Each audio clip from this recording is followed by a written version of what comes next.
even when we can't understand the pain that we have experienced, even when there is no seeming reason or explanation or fruit of that, we can trust that God is working because he delights to work in small and quiet ways, and he delights to bring us into deeper communion with him. And grief offers a unique path toward that kind of intimacy. Welcome to the Living Wholehearted podcast, where we help you lead with integrity at home, at work, and in the community. I'm Tara Matson, a licensed marriage and family therapist and executive coach. And I'm Jeff Matson, an executive coach and organizational development professional. And together we bring you 2 decades of experience in leader development and trauma-informed therapy. We are so glad you're here to help you become the leader you would follow. So good to have you on the show, Clarissa. Thanks for having me. Well, I am really looking forward to this conversation about your new children's book, Hope Comes to Stay. And I want to just start more with your story at Living Wholehearted, whether we're working with our leaders or someone's going through our professional counseling journey with our team. We really work hard on story work and really helping people understand their story and how it impacts who they are today and often shapes the call on our life and the things that we're most passionate about. So I'd love to just start with your story. I know it's a big question, but maybe a key part of your story that's shaping a lot of who you are and what you're doing in your work. Sure. Well, I am a remarried widow in a blended family of 9, and it's a busy world. We've got 3 dogs and a cat, so there is never a dull moment. And my life was radically shaped by the loss of my first husband, Rob, in 2019. We were married for 17 years, had 4 biological children, and in the middle of our family vacation, he died in a hiking accident. Police chaplains arrived at my campsite to let me know that he had died.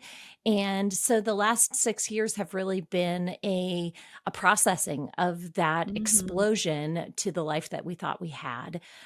Learning to live with grief as a companion, not try to push it away or wish it away or run away from it, but really engage with it thoughtfully, to receive the wisdom that comes with grief, to connect more deeply with our faith as a result of that, and then to write a beautiful story forward, to live out the things that we actually believe about resilience and resurrection and the hope that can come even out of a really dark experience.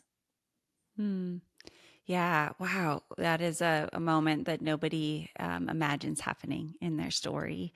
And then find yourself having to really find the pieces and let God kind of bring that all together. So here you are years later. I want to do a podcast just on your blended family there. That's a whole other topic at some point, adjusting to that large of a family and blending a marriage and a family. But for now, this podcast, we'll talk a little bit more about your children's book. So what inspired you to write Home? It's called Hope Comes to Stay, and specifically speaking to children about grief and loss. Well, it's interesting. Back when I wrote my first book, I really wrote it as an opportunity to pair practical grief support with a gospel-infused perspective on grief and death and dying and loss. It was something that I didn't find on the bookshelves when I was grieving, and I felt like would be really elemental and instrumental for folks who were experiencing the loss of a loved one. But after that book came out, it was pretty clear that there was still a hole. What about teenagers? What about children?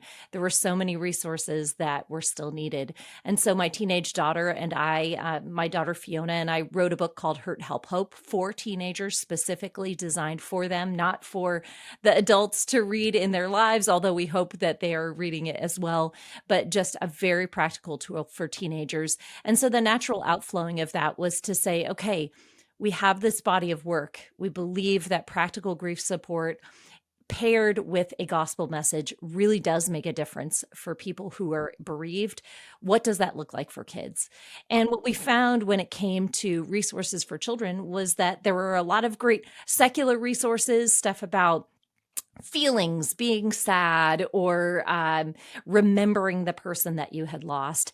And there were some good Christian resources that talked about things like heaven, but those were abstractions for little kids who were very concrete. And so we thought, well, what if we took the best of what we know about bereavement advocacy and support and paired that with what we know about children developmentally as they are growing in their faith and understanding of God and themselves?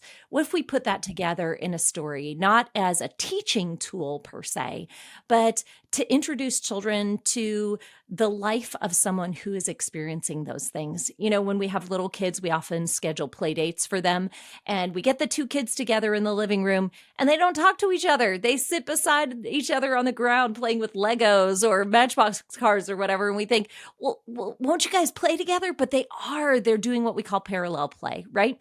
They're learning from one another as they watch the other person, even if it's from a side glance. And really, Hope Comes to Stay offers that kind of parallel play experience for a young child to meet the ideas that surround grieving and death and dying and loss in a story. So I'm not asking a child directly to wrestle with those things. I'm allowing a child to enter into another child's story in this book and watch them wrestle with those things. And we know, as a teaching tool for children ages 3 to 8, parallel play, story-based learning, it's a great way to introduce new truths and hard ideas. And we're hoping that that this book serves that purpose for a lot of families. I love that, Clarissa. For a play therapist perspective, play is to a child that talking is to adults. And That's so right. being able to create those kinds of resources and for parents to understand that anytime they can enter into play. So I love that you created the parallel play story in this book. You're speaking about gospel infused grief and loss, bereavement. You know, in grief and loss, we know there is denial, sadness, anger, bartering, acceptance, meaning. And there's a process that people go through. What do you think are those key elements when you're thinking gospel infused that you didn't find in some of the resources when you were going through your own loss? Well, I think one of the things that really informs a lot of bereavement support literature is that the gospel breaks down that idea of process. In the world, we like to think that the hard things we go through, if we just persevere, we'll get to the finish line. There'll be some sort of certificate at the end to say that we checked off all the boxes, we have completed our 7 steps of grieving or 5 steps of grieving, and we are done. Thank you very much. And the gospel just totally blows that idea out of the water, because we know that until Jesus comes again, sorrow will be our companion, that we will be always walking through the stages and the steps, as it were, that there is no finish line in sight that brings us full healing until Jesus comes again. And so in our work, in my work as a writer, in the bereavement advocacy I do, we never use the words healing or recovery, because from a gospel perspective, that will come, but it's not going to come in this lifetime. So we use words like renewal, restoration. We talk about flourishing, because all of those things can happen in the here and now. It requires a lot of work. And for children especially, we know that they will re-grieve at every new developmental stage as their understanding of their loss strikes them in a new way. If you've lost a grandma at age 8, you're going to feel differently about that loss when you turn 16, and she's not there to congratulate you on getting your license. When she's not there to stand and take a wedding picture with you at your wedding, you're going to feel that loss differently. And so, the gospel really gives us rich resources to deal with that, so that a child in particular who is experiencing perhaps fresh and raw feelings of grief many years after the inciting incident doesn't think, oh, what's wrong with me? I must be going backwards. I thought I was done with this. Now, the gospel says it's okay. It's okay for it to hurt as long as it hurts, that Jesus will be present with you in that pain, and that he offers you his kingdom in the here and now, even as you wait for its consummation in the days to come. I love that. You're speaking to really how important it is that we use certain language when we're thinking about being followers of Christ. And it's interesting that the gospel, doesn't give us a quick, fast, easy 1, 2, 3 step, right? Right. We don't see that throughout scripture. And yet Christians often have a hard time. I say people have a hard time grieving well, just because none of us really like pain or feeling, right? We want to numb it Yeah. out as best we can. But the other side is that Christians and often certain parts of the church really haven't used lament or grief and loss as part of a spiritual formation. And so we get often toxic faith kind of messages of like, well, if you follow Jesus and you'll have a blessed life. Well, what does that really mean? And then when loss comes, it can really shatter our sense of who God is and who we are in his kingdom. So speak a little bit about this book and even just the value of being able to integrate loss and this kind of language into our discipleship with our kids. Well, one of the things that's really interesting about lament, particularly in the Psalms, I think, is that we don't get a lot of connective tissue between the big, angry, hard, frustrated, sad, sorrowful feelings of the psalmist and his statements of trust in God. Usually there's one little word like therefore or Right. but I will have hope, and as a grieving person, as someone who's struggling or suffering, you think, well, could you show your math a little bit here for me? Psalmist, show me how you got from being so sorrowful to being able to grasp onto God's promises with such tenacity, such hopefulness. And we don't see that happening. What we often see are simply these two things that we must hold in the same hand together without a whole lot of explanation about how to do it or whether those things need to mesh with one another or coincide or settle with one another. And the great thing about kids is they do this all the time. I mean, every parent has seen a child fall down on the playground, burst into tears, have their knee wiped off, and then suddenly run right back to the slide from which they just fell. It's amazing how kids have this ability innately to hold contradictions together in the same hand. And so when we're talking to kids about lament, it makes a lot of sense to them. Adults feel like they need to see the math problem. They need to see it all work out. But kids are very often willing to experience joy and then experience sadness and then hop back into joy again.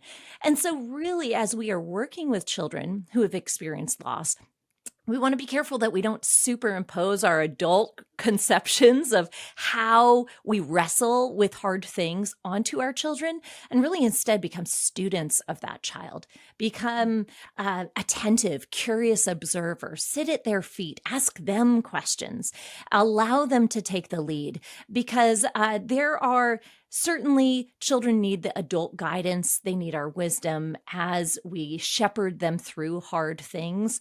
But they also have so many innate God-given resources that I think we can tap more often than perhaps we do when it comes to wrestling with hard stuff. Well said. And I think the kind of the in between you're talking about that maybe isn't named here overtly, but is the being present together. I think that's often as we're working backwards in people's stories, going, nobody just was present with you to let you share your wisdom or what you thought about the losses or to just cry and be held.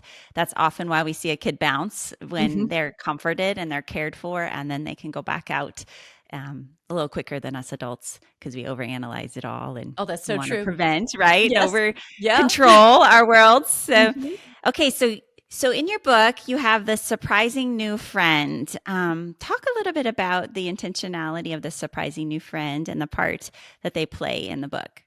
Well, I love that you use the word presence because that is something that stands out in almost every bereavement study of children that I think has ever been conducted. 1 in 14 children in the U.S. will lose a parent before they turn 18. And in studies with the New York Life Foundation, which is the largest longitudinal study of children in bereavement that exists in the U.S., children who have lost a loved one identify a couple of things that really make a difference for them.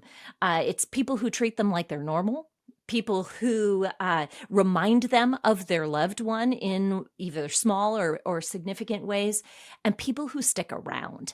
And I think that presence is so vital. And in the story, Leela meets a bear doesn't have a name, and she just kind of takes this bear along with her as she goes.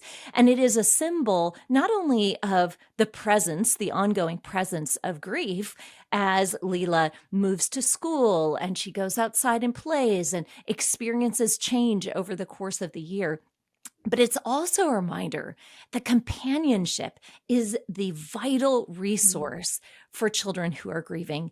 From research, we know that children who experience an adverse childhood experience, something like divorce, a loss of a parent, abuse, any of these kind of traumas early in life, they need a lot to be able to cope and thrive again. But there's one deciding factor for them. Do they have at least one trusted adult in their life? And it all boils down to presence and companionship. And so this bear becomes like a symbol for her of the ongoing presence of the love of her father, the ongoing presence of grief in her life, and the connection that really pushes us forward into new life after loss and gives us the wings to fly again. I love that. I love that intentionality. And for children, they'll pick up on that probably faster than some of us adults who maybe don't realize that's the intentionality of this bear. But presence really is key. And one of the things I keep thinking about is how parents often don't prepare their children for loss until loss happens.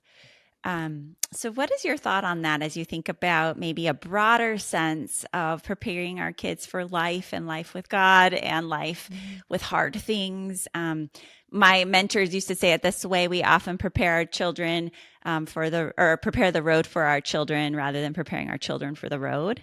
And so being able to kind of help our kids be better equipped for loss and grief, even if they haven't had something overt happen. Talk about that and maybe how parents can use this book in that way. Yeah, that's a great question. And I think it's one you're right, we often want to avoid. 10 years before my husband died, he published a book called The Art of Dying. He was a hospice volunteer. He had worked in a funeral home on the night shift because he was a journalist and he wanted to understand more of the ethics of modern dying, euthanasia, questions about death with dignity. And so he had spent a lot of time with dying people, holding their hands on Saturday mornings as he would attend to them, or working with grieving families in the evening as calls would come in to the funeral home or they needed to make arrangements. And so death and dying were a part of our family conversations in an unusual way from very early on. And, I hated that. I want to be clear. We had 3 little kids at the time running around our ankles. I did not want to talk about death ever. I didn't want to think about him dying, about me dying, about one of my children, God forbid, dying. I wanted to imagine that nothing bad would ever happen to this beautiful family we had created. But what I realize now is that as he processed those hospice visits, as he came home, as he insisted that we talk about wills and advanced directives, all of these things that in our early 30s we never thought we would need until we were old, what a gift of love that became to me and to our children after his dying. And so when I think about talking to children about death and dying, I think about it as giving them a gift, giving them the language so that they're not fumbling for words, helping them to understand the concrete realities that come with death and dying, whether that's talking to them about roadkill on the road or how the autumn leaves crunch up and die and turn brown in the fall, from an elemental perspective to the higher level things like, what is cremation? Can grandma breathe underground after we've visited her at the cemetery? These kinds of questions are so foundational. And, I'm a firm believer that those conversations happen best in the safety and comfort of your family. We don't want our kids learning from their peers about sexuality and drugs and other big things in life. We want to have those conversations first at home, and we want to do the same with our kids about death and dying. And the reality is, we can't shield them anymore. whether that is because of news, like tragic school shootings, whether that is rising rates of suicidality in young people, whether that's violent video games, and conversations we need to have around the differences between entertainment and real loss.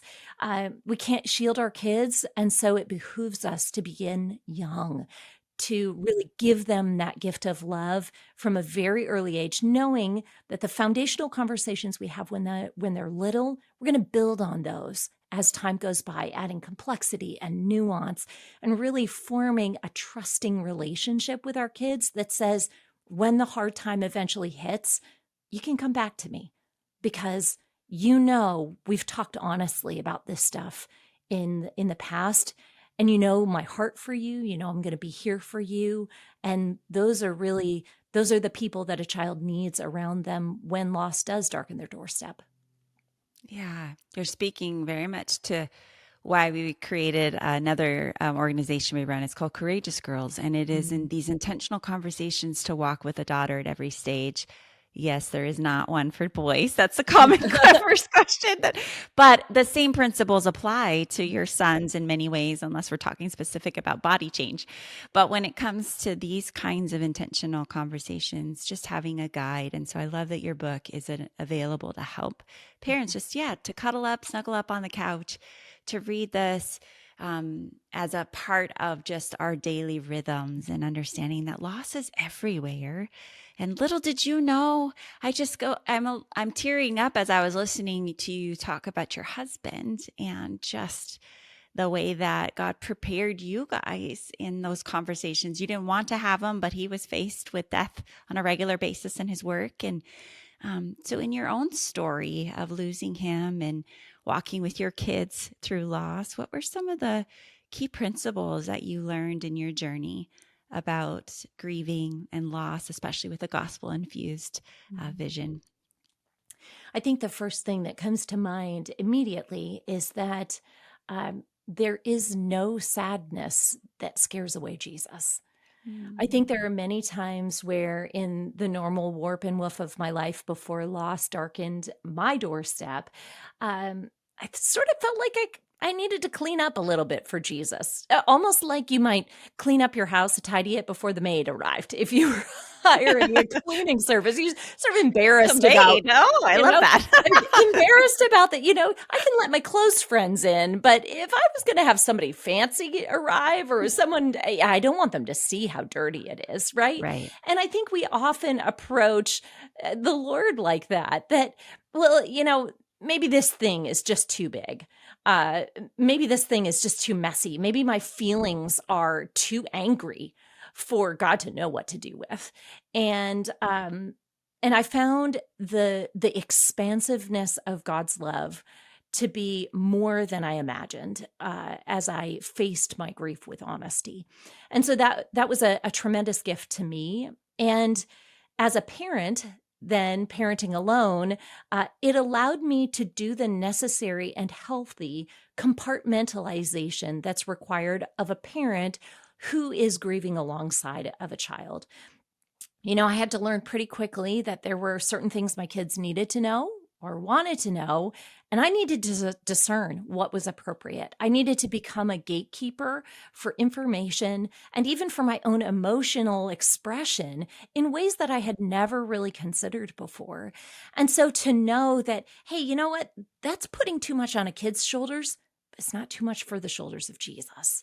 What a relief to know that there was always someone that I could turn to who would listen, who would empathize as the man of sorrows and deeply acquainted with grief, who could understand the isolation that came with loss, that I didn't have to sort of turn to my children in unhealthy ways and ask them to fill those spots for me.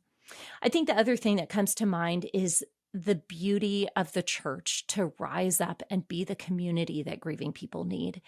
So many people I talk to who have experienced the loss of a loved one say, I feel so lonely. My friends are ghosting me. Nobody returns my texts. They've stopped inviting me to things.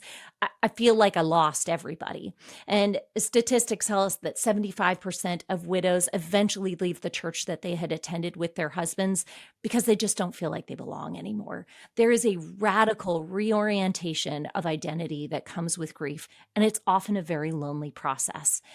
And there, the church stands as this group of people who says, hey, we're all wounded in some way. If we all showed up to church because we were carrying something hard, we'd all be wearing mourning black.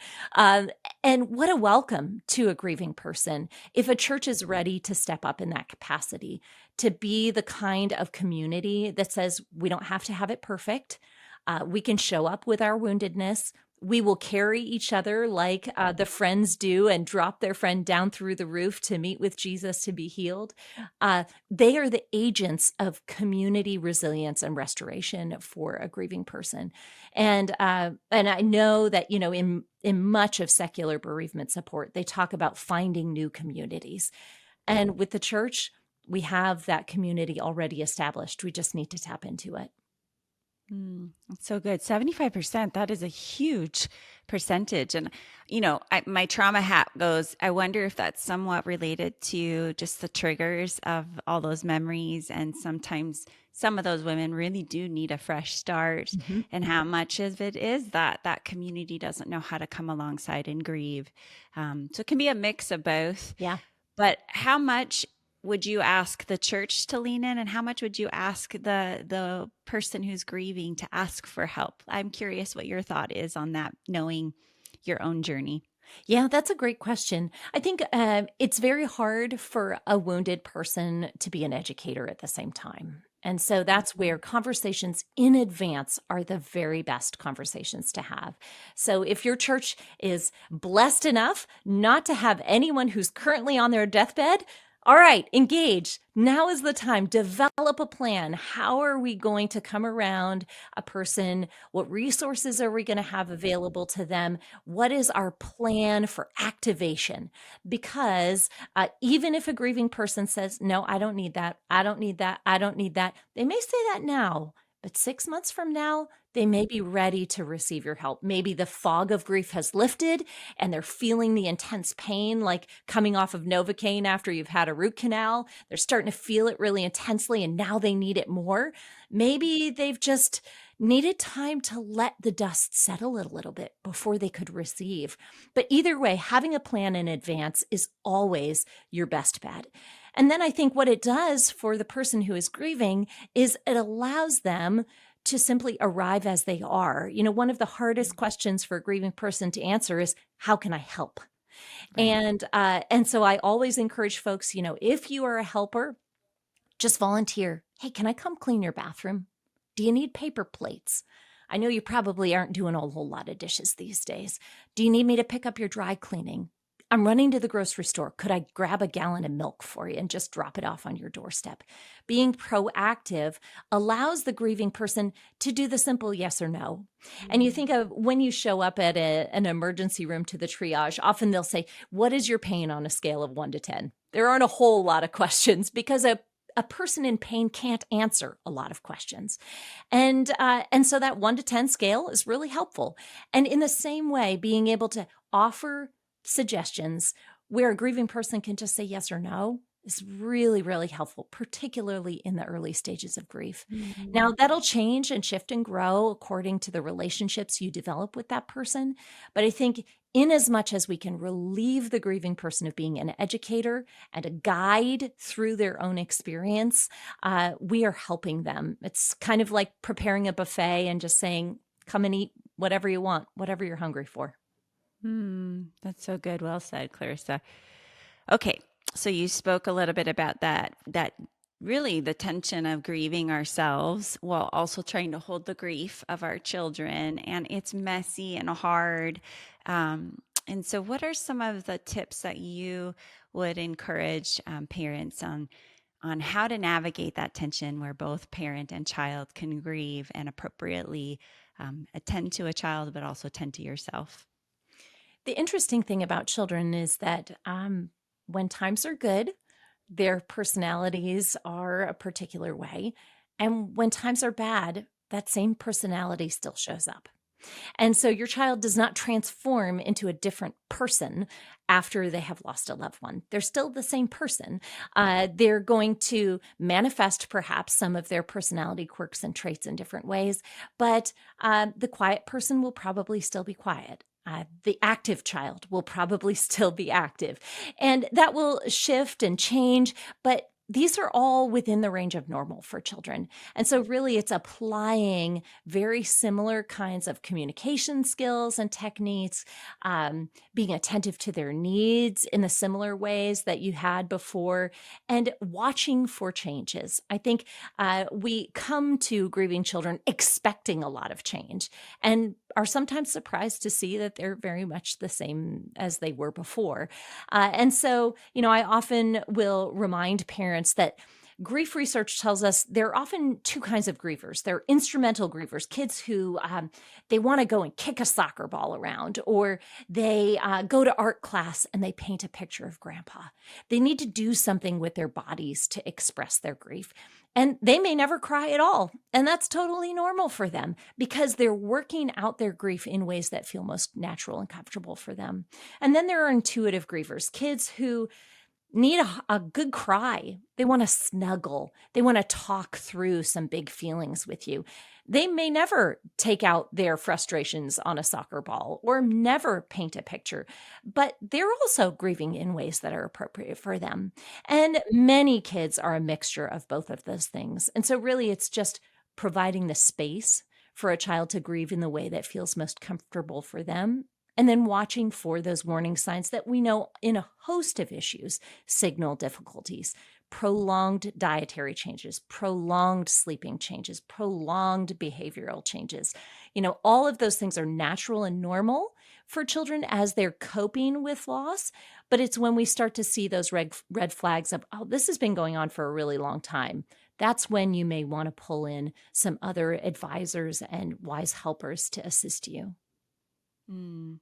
Yeah, when you say prolonged, often the question I get is, what How is long? prolonged? Like, how long is too long? And so I want to ask you, what would you say is prolonged versus the appropriate grieving process that's kind of just there's normal with quotations if you're not watching me.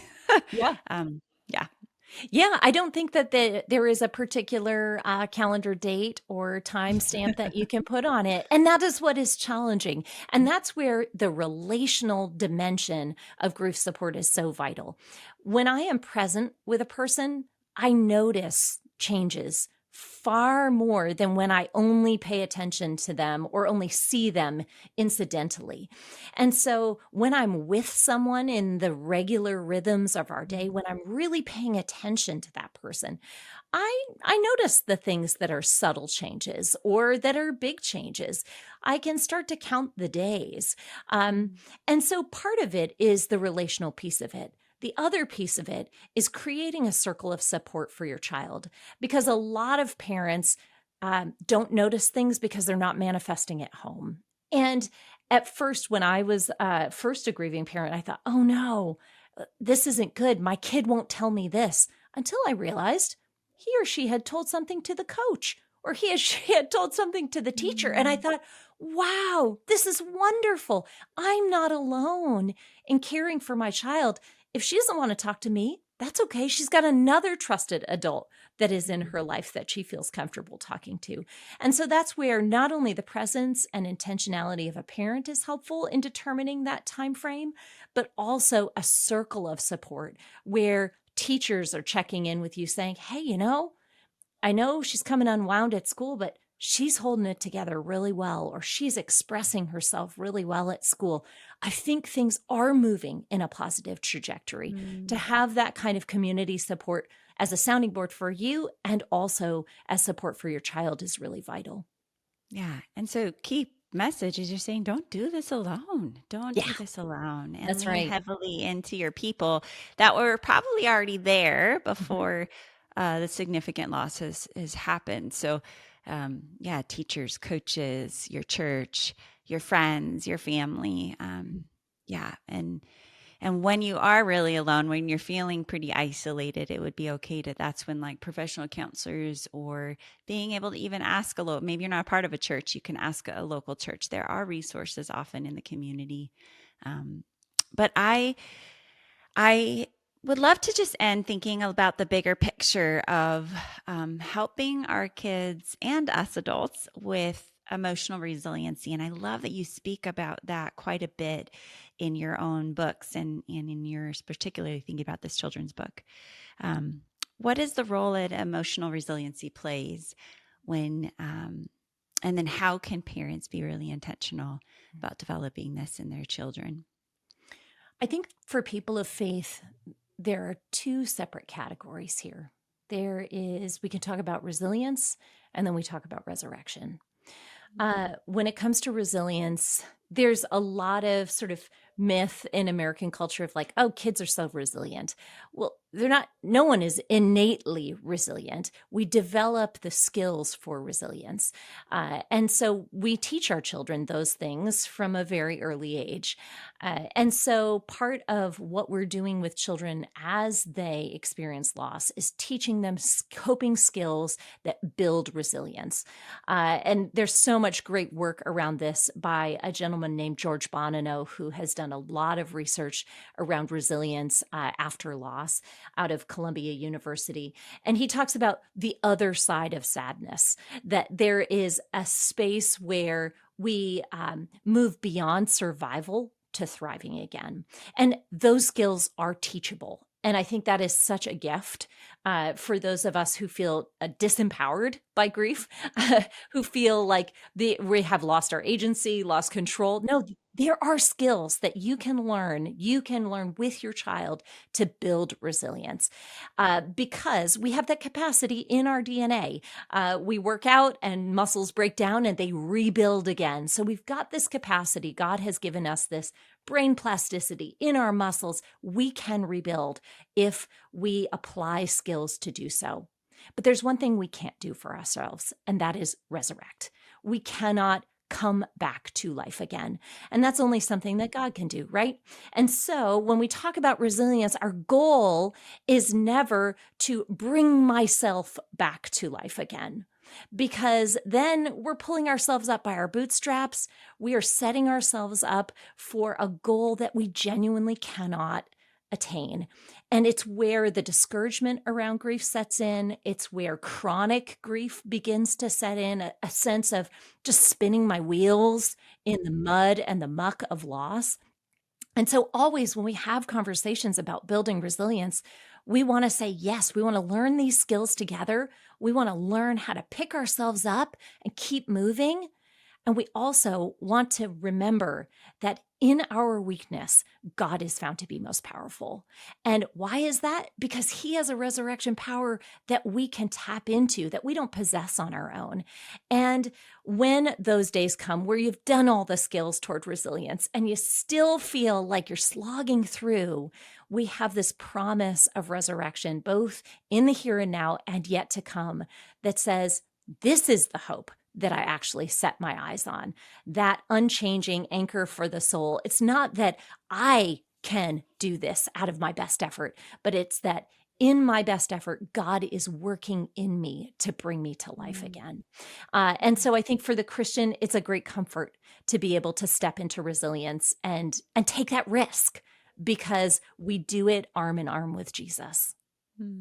I love it. There's that both and again, right? It's That's right. this, he's given us, and part of healing on any level of whatever we're working through, renewal, I should use that word instead, is this engaging with restored power. Because often when things happen to us, we feel powerless and we feel stripped of that power. So the resiliency, the muscles, we can learn those. And that's so encouraging and a reminder. And then also there's just a work that only God can do as we lean into him.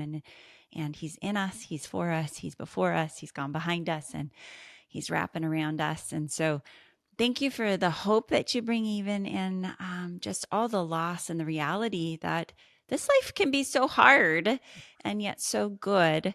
And I love this children's book. It really feels like more of a resource for sure with parents and families that are going through significant loss, but also for parents to think about discipleship a little bit more holistically and really preparing our children for life, and being able to lean in and be that present person, that trusted person before really hard things could happen and do happen.